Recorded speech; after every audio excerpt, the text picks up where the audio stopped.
Hello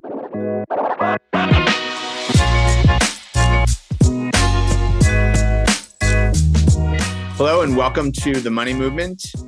We are excited today to have Cary Breese join us from NowRx. I've had the pleasure of watching NowRx over the past several years grow as a phenomenal growth story, and really a partner and client that we've worked with for years. Also joined here with Ryan Feit, co-host here on The Money Movement, focusing on issues in startups, startup growth, and the possibilities of using the internet to transform how finance works. And clearly, Cary, maybe you could just kick things off. I think you've got an amazing story for how you've built your business on the internet. You yourself, your product is delivered partly on the internet, partly obviously in the quote unquote IRL in the real world, but have really leveraged the internet as a financial platform as well. So maybe just to kick things off, it'd be great to just hear kind of high level on the story of the company and how you've gotten to where you are today. Yeah, great. Thanks for having me here, Jeremy, and good to see you again, Ryan. We knew we wanted to transform the healthcare industry, and we started looking at pharmacy. And exactly what you said, Jeremy, really struck us right from the very beginning, that internet is powering more and more consumer services. And if you can find the right blend of offline and online functions and capabilities, you can really create a fantastic new customer experience. And that's really what we try to do at NowRx. We're a digital first company, but we do have some hard assets and delivery capabilities and fulfillment centers. And that's really the way we see kind of the modern consumer experience trending. And you're right, the way we raised money for our startup company is a bit new as well, and perhaps a bit innovative, and something that we've partnered with Ryan with way back in the very beginning under the Jobs Act and Regulation A equity crowdfunding. And our first round was, I think, back in 2017, if memory serves. And we never look back, right? It's a brave new world. A lot of new opportunities exist now for people to get involved in investing in cryptocurrency, in early stage startups. And so it's certainly an interesting convergence. I'm curious, Cary. So I know this isn't your first successful startup, and I think it'd be helpful for the audience to kind of hear about your entrepreneurial journey, maybe leading up to NowRx, and I guess more specifically, what it was like for your prior, startup raising capital traditionally. Yeah, I'm a multi-time entrepreneur. Started out with electrical engineering degree. I got interested in finance. I ended up working for an insurance company, and my first startup was in the insurance space, doing a lot of automation. And back then the internet was just starting out. We were doing things like XML and thought we were really kind of advanced. This is early kind of 2000s.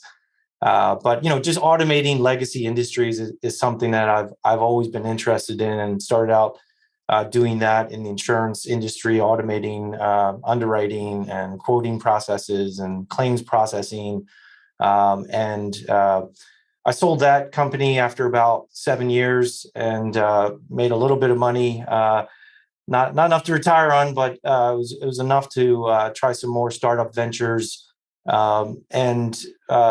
We went into a more of a technology space, a database company called GenieDB, where we were trying to automate how you launch applications in multi-cloud environments. This is when kind of cloud computing was first coming into its own. And for that company, we really struggled to raise venture capital, frankly, to answer your point, Ryan. I think historically for entrepreneurs trying to start companies and get funding, there's really only been one path for most of time, and that's going to professional venture capitalists. And I always thought that was somewhat limiting. It is sort of been the norm, and most entrepreneurs have plenty of stories about working with VCs, and venture capitals capitalists serve a huge need for our society. They've certainly launched a lot of great companies, but it's sort of just one method, and it's always been a certain way. And there's some idiosyncrasies with it. It's not always necessarily entrepreneur friendly. It can be somewhat onerous. In fact, you can have kind of investor friendly provisions around dilution, and ratchet provisions, and valuations can sometimes be a little bit lopsided because an entrepreneur, maybe not knowing better, is going up against these big venture capitalists that have all the money, have all the power, and so it's a little bit of an asymmetric contest there. So the company GenieDB, we never really got off the ground because we just couldn't get it funded. We had a bunch of customers that were raving about the product, but to scale the business, we needed capital, and we just couldn't get out of the gate with that one. So I learned a lot from that experience, and when we decided to start NowRx, we were certainly open-minded to other forms of capital raising, and that's when I met Ryan, and the rest is history. Got it.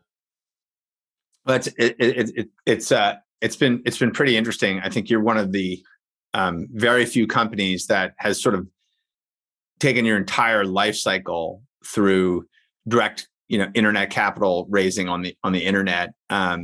Maybe just for the audience's benefit, maybe just talk about the number of raises you've done, how much capital you've done, kind of sequentially over time, and then sort of how that kind of ties to the growth of the business.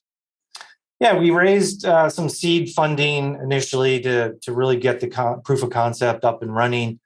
It was about $3 million, and a lot of that was family and friends, sort of traditional.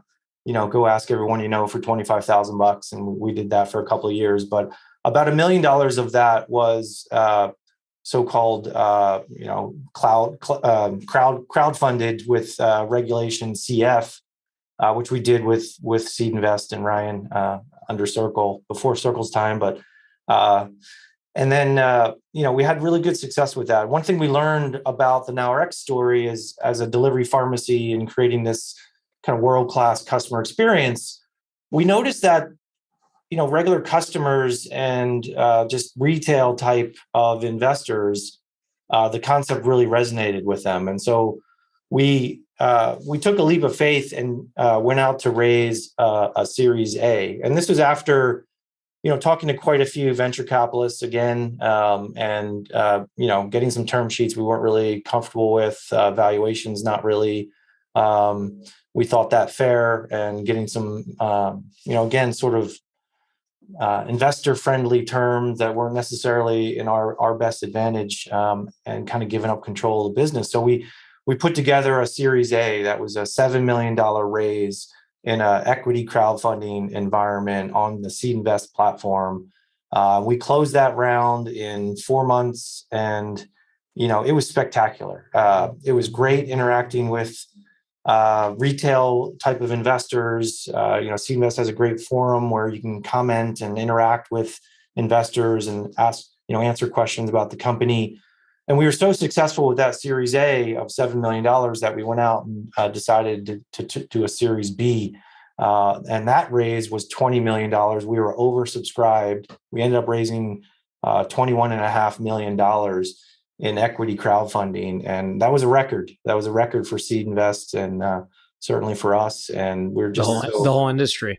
The whole industry as well, right? So, that really told me that the world has changed. You look at what's happening with Robinhood and all these other, opportunities for retail investors. Cryptocurrency, I think, has brought in a lot of retail investors as well into currency trading, and you just see the trends going that way. And so, with that behind our backs, we are now engaged in a Series C, and we're targeting a $50 million raise in equity crowdfunding. We're already at 16 million plus, so I think we'll break the last record, Ryan. I would be shocked if you don't. I'm looking forward to seeing what we end up at. But that it's amazing. I mean, this sort of the theme of sort of democratization of the financial system, democratization to how access to capital, democratization and opening up for individuals to participate in capital and that sort of animates, I think, Circle and SeedInvest and the like. I mean, in your view, obviously you're growing the business, right? At the end of the day, people are investing because you're having success in growing the business. But you've built this relationship with investors and your customers and the like that's really, really different.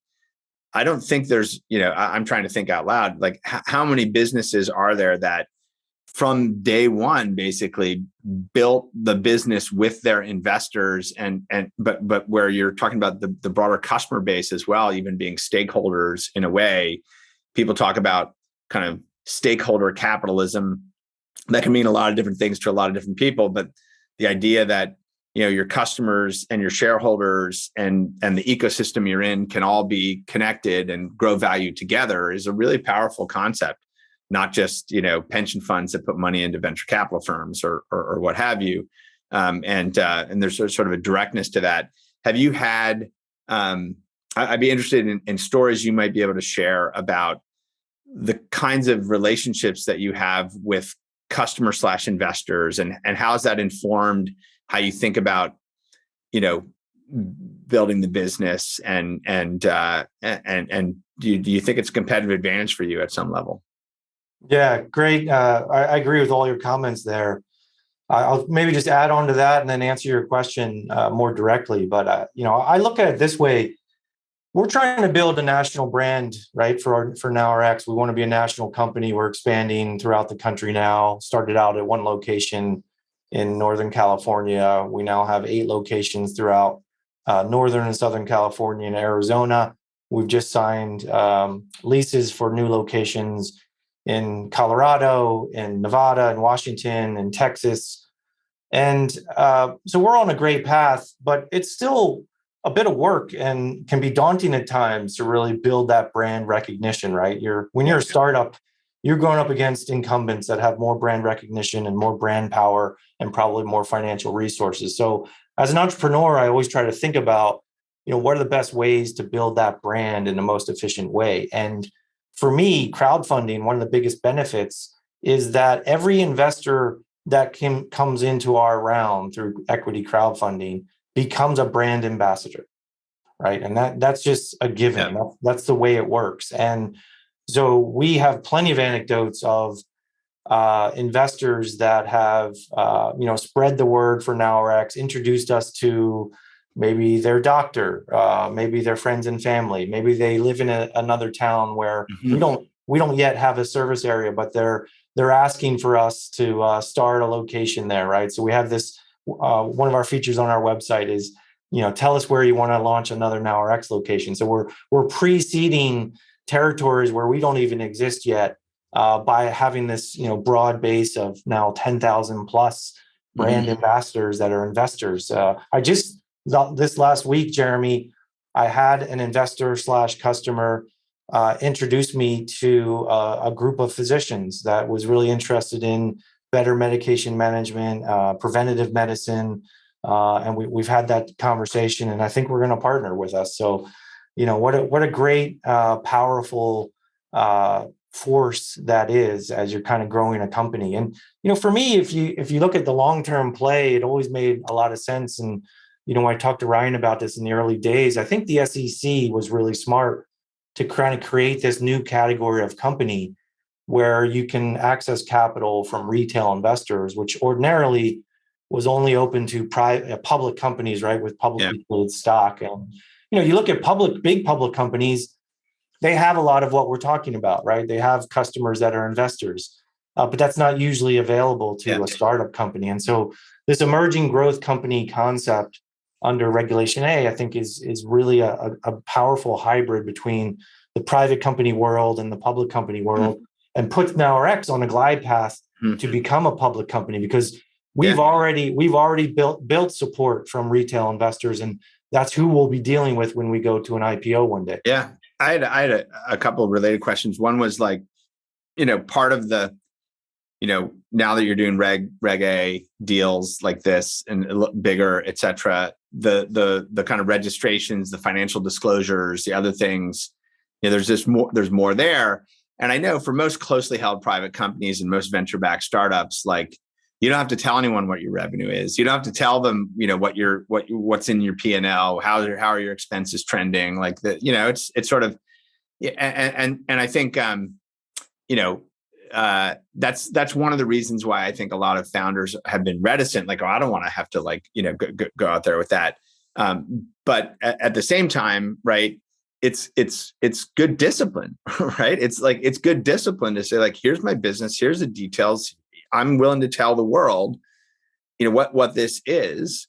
And that, like you said, it gets you ready to be a public company. But how has it been, kind of as a private company CEO, being out there and being more transparent about the business than most private company CEOs have to do?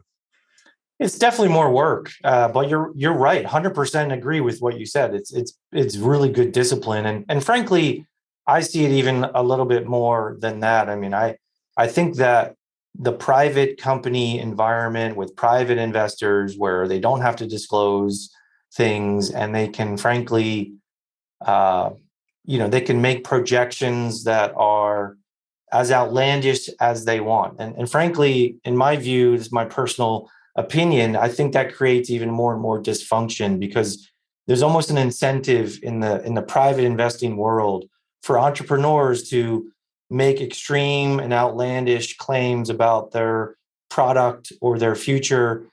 I mean, we all read the news, and companies like Theranos and Biome. I mean, these are signs to me of the dysfunction that's in the private investment market, and the VCs, right, unfortunately, almost create an incentive for entrepreneurs to lose discipline and to become just completely, outrageous with their projections. And so I've never had a problem with that.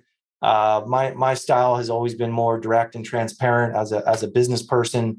And so it's more work, but it is good discipline. I am building a company towards an IPO. What better way to get ready than start getting ready now, right? Start getting audited financials now. Yeah. Start building those financial controls. And it's way better for society at large. It's way better for investors. There's much more transparency there. SeedInvest plays a great role for investors in being that vetting organization, to even add more discipline. So I welcomed all of it, but I agree with you. Maybe not all entrepreneurs would be as comfortable with that, but they should be. My message to them is embrace it, do the extra work, and the reward will be there. Yeah. One of the other, I think, benefits too, that companies like yours and others will probably find when they do go public is one of the challenges that people often hear from New York Stock Exchange or NASDAQ is that they just don't have enough shareholders, especially if they're trying to do a direct public offering, right, where one of the requirements is you have a certain shareholder base. And so if you actually have gone through crowdfunding and Regulation A+, I mean, you'll have 20,000 plus investors at the end of this easily. That's pretty unique and pretty powerful. Gives you more optionality. It is. And I mean, I think if you're an underwriter, I would imagine, that gives you some confidence that this company has already demonstrated itself and built up support from retail investors in that number, like you said, in the tens of thousands. And that's a boost of confidence when going out in the public market for sure. We a few months ago made an investment in Crowdcube, who I'm pretty sure who's sort of the leading online fundraising platform over in the UK and expanding into Europe rapidly this year. And so one of the things that we're excited about is being able to enable, companies in the US and also companies in the UK and Europe be able to raise capital globally. That, down the line, we think that fundraising for startups and frankly, probably all alternatives shouldn't just be regional, and it should be more global in nature. I'd love your thoughts on, obviously you're expanding into Texas, you're not expanding into Europe quite yet, but hopefully in the future, how you think about that idea of being able to, tap another 1 million plus potential investors across the pond. Yeah, I think it's a great idea. I agree with you. I think this is a global opportunity, certainly for NowRx and absolutely for investing as well. We had some experience with Crowdcube that was very positive, had a good interaction with sophisticated retail investors in the UK. I get asked all the time, and you know as well, Ryan, that there's a steady flow of wannabe investors in this space and in just crowdfunding in general from a multitude of countries. So the more we can globalize this, the better. I'm all for it. I wanted to come back to a theme that we kind of touched on earlier, which is about kind of some of the things that really differentiate how you operate and grow a startup when you're building it on crowdfunding and building it by building this internet investor base, and it's really tied to in private companies, typically with venture capital investors, you sometimes can get misaligned incentives, right? Or there's control provisions or governance mechanisms or other things that can be challenging for management. I'm curious. Has this changed how you manage your board of directors? Does it change how you think about independent board members? Is this sort of more tightly held? And I guess related is, does this allow you to take a longer term view versus, maybe firms, that have, feel like they got to do something for their LPs now? Does it allow you to, just how does it change how you kind of govern the company in a sense? Well, definitely on the long-term versus short-term strategy, there's no question in my mind that doing, raising capital through crowdfunding and has given us more control over our own destiny. Our board has remained relatively small, compared to other companies that are taking on one or two venture capitalist partners every round, right? So that's quite a big board with board members that, as you point out, may not necessarily have their interests aligned with what you as the entrepreneur or founder might have for the company. And, certainly in healthcare, venture capital in Silicon Valley has not had a really great track record. And part of that is, I believe, a short-term focus, right? The average life cycle of a venture capital firm is 7 years. By the time you're getting an investment from them, they're probably 2 or 3 years into that fund already. And, you're looking at a really short time frame. And their focus then becomes grow at all costs, and growing at all costs has some costs.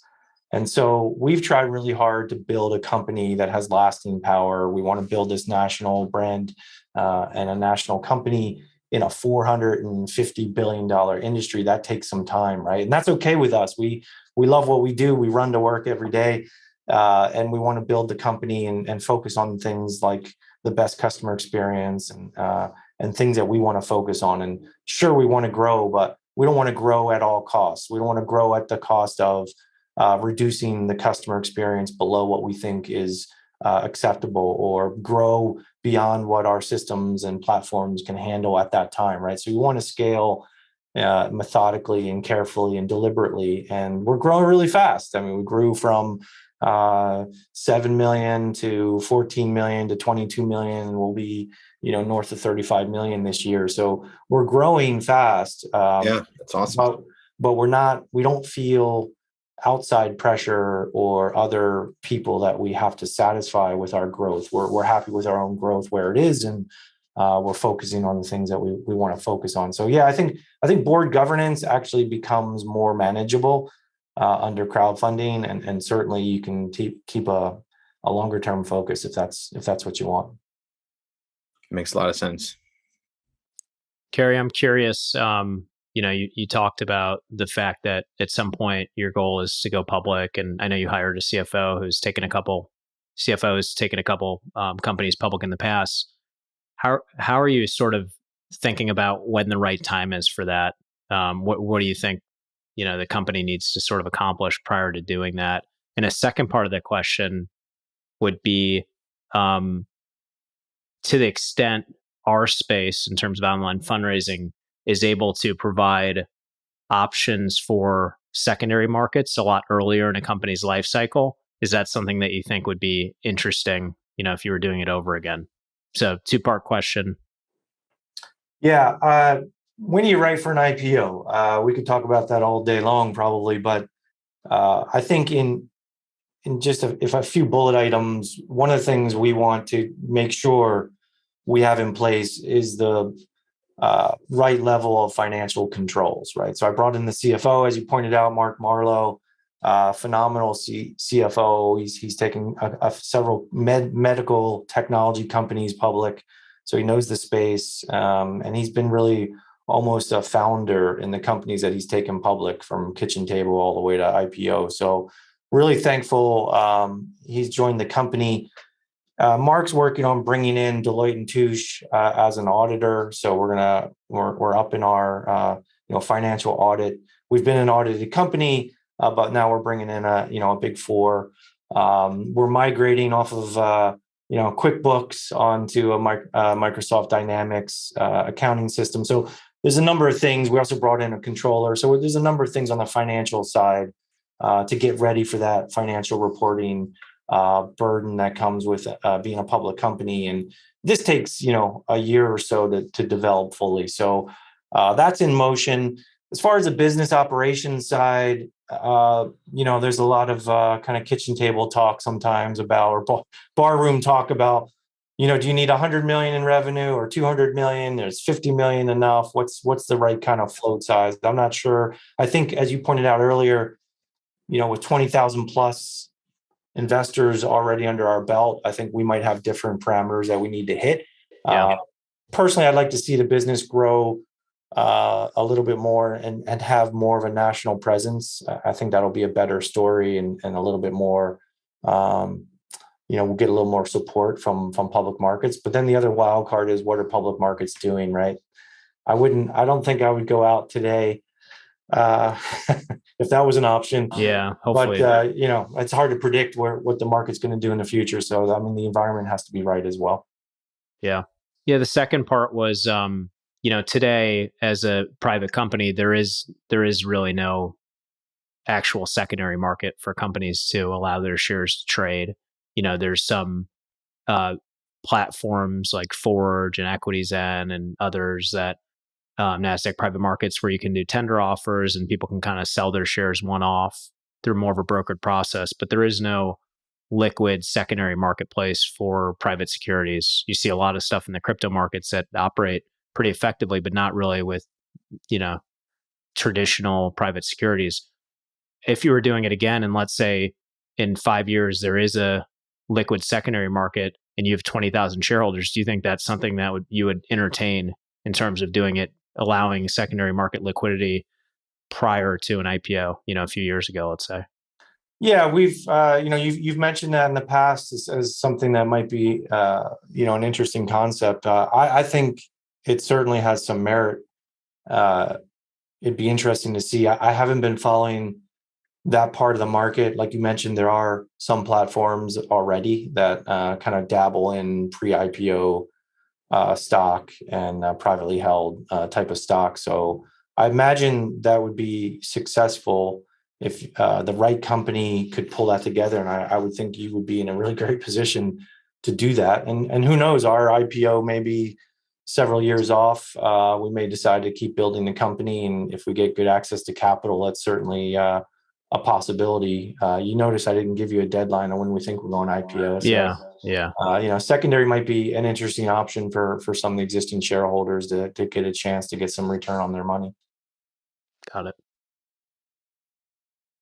I just kind of coming back to just this overall model, as you look back on how you executed this in the past, and you're obviously in the middle of a capital raise right now. But kind of looking back, are there things that you would have done differently if you're giving advice to a startup founder who's considering this for the first time? What are the major kind of things that you think make this work well, or things that were challenging? Just some advice for founders out there that are inspired by what you've been able to do and considering it themselves. Yeah, I get a few calls because of our record round that we raised last time does prompt a few calls and from people trying to look for some advice. And my advice is usually fairly simple. It's two or three things to try to focus on if you're an entrepreneur and you're thinking about crowdfunding. Number one, pick a good platform like SeedInvest. Not all the platforms are the same. I think they have a really great approach to the business, and the transparency that they bring to the process, I think is really part of it. And I think for the entrepreneur, embrace that same transparency about your company. Also, boil your message down so it can be digested by someone who's not a professional investor looking at 20 pitches every day, right? It's a different kind of story and messaging that is required when you're going out to a retail investor in a crowdfunding environment. So try to keep that in mind when you're creating your messaging and the storyline around the company. I recommend entrepreneurs try to get traction as early as possible, right? Because traction in the marketplace with a product or a service is the currency of the realm. You got to have track record if you can at all get that. Run out to as many customers as you can, even if it's just feedback on a survey or a what if or a freemium model, whatever it is. Start building traction and feedback, and you can then talk about that. And investors really respond to that. And then the last one is, don't be afraid to really promote your round. I think a lot of entrepreneurs hear about crowdfunding without knowing much about it and think it's sort of a build it and they will come. And, companies like Circle and SeedInvest certainly have a large community of investors that are looking at your profile when you first set it up. But you also should be willing to go out there and promote your round to your own customers, to even through your own marketing effort, and really put some effort into the promotion of it, because you're trying to get to a wide audience, and all of that investment in that marketing and promotion is going to come back to you. And what we talked about earlier, right? Every investor you can go grab is another brand ambassador. So it's worth the time and effort to go build up a really big base of people that are following your company and investing and talking about your company. And so it's sort of a virtuous cycle, and it's a worthwhile effort. Makes a ton of sense. Very cool. Well, Cary, this is just a exciting time in the history of internet capital formation, and you're trying to set a new record in that, I think on track for that. And it's been so exciting to watch. And I think I'm sure there's going to be another chapter of this as you experiment with, whether it be secondary markets or what it is to transition from private to public over time. And so much to learn and share here. And just really appreciate all of your support as a customer as well, for working with SeedInvest and Circle. Well, thanks, Jeremy. And I really enjoyed the journey with Circle and SeedInvest, and Ryan. Can't thank you enough. It's been a fun ride, and we got a few more rides to go in the future, I'm sure. Likewise. I mean, we actually, just to kind of close that gap, we had actually two of our portfolio companies that have gone public in the last few months, and I think it was really rewarding for the CEOs of those companies to have these thousands of investors that have never been able to invest a single dollar in private companies before actually, get a really good return. Never been done before. And the magnitude of, hopefully, fingers crossed, what will happen with NowRx setting these records for online fundraising, and, to hopefully have 20,000 plus people that actually have a really good outcome will be, I think, really rewarding and exciting. So, thanks for everything, Cary. It was great talking to you. I have one last comment, which is a fun story, which is before Circle and SeedInvest were in business together, I learned about NowRx by looking at SeedInvest and made an investment. So I'm a very happy early stage investor in your business, and that I think seeing what you've been able to do inspired me as well. So I'm a grateful shareholder as well. That's great to hear, Jeremy. Thanks for the support, and let's see if we can make that investment worth a whole lot of money. Sounds good. Thanks, Cary. Thank you. Thanks, guys.